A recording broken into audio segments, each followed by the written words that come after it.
money for many of us, which is why many more households now are relying on the convenience of having their groceries delivered. But one supermarket van driver in Shropshire got more than she bargained for.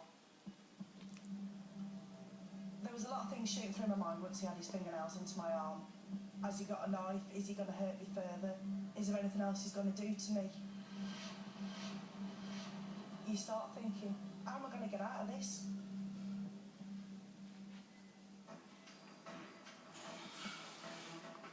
In May of this year, 33-year-old Cheryl Davis was out doing her job delivering groceries for Asda. I really enjoyed my job, knowing that I was on my own. I just like the freedom that it gives you. I used to love going out meeting the people, used to love being on the road, used to have your music on, nice weather, it was really good.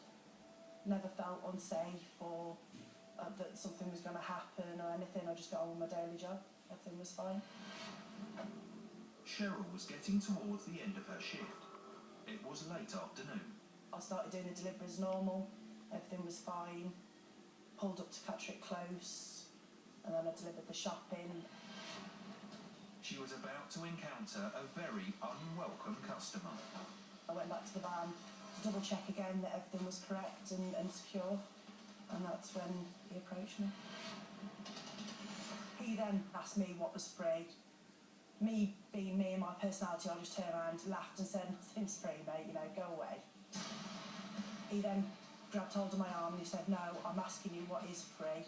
I panicked and my initial reaction was to push him away because I felt isolated and scared and I didn't know what else to do. I knew it was a bit more serious, and when he was digging his fingernails into my arm, I knew that I was in trouble.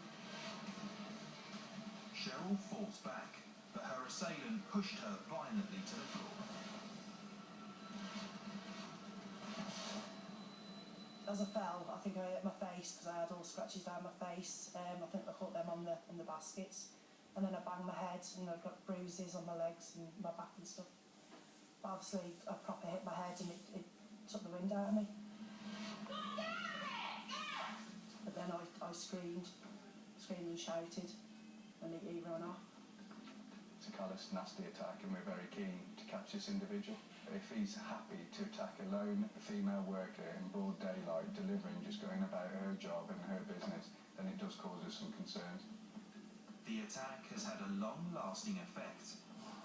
Cheryl is still unable to do the job she once loved. People that come close to me was making me jumpy, and I was always looking around, waiting for something to happen. I think the anxiety kicked in. So I was having vivid dreams, nightmares about it, I couldn't sleep, I lost a stone in weight. It's had a big effect on my family, me and my son, and my whole home life. Cheryl was able to give the police a good description, and they've released this EFIT image of her attacker.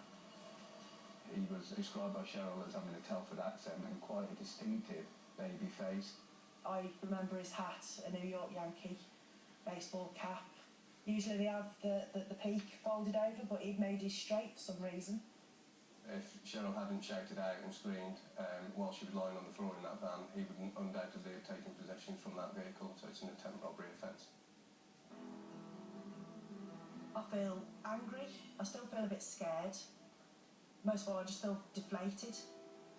It's like they've violated your life, that's how they make you feel.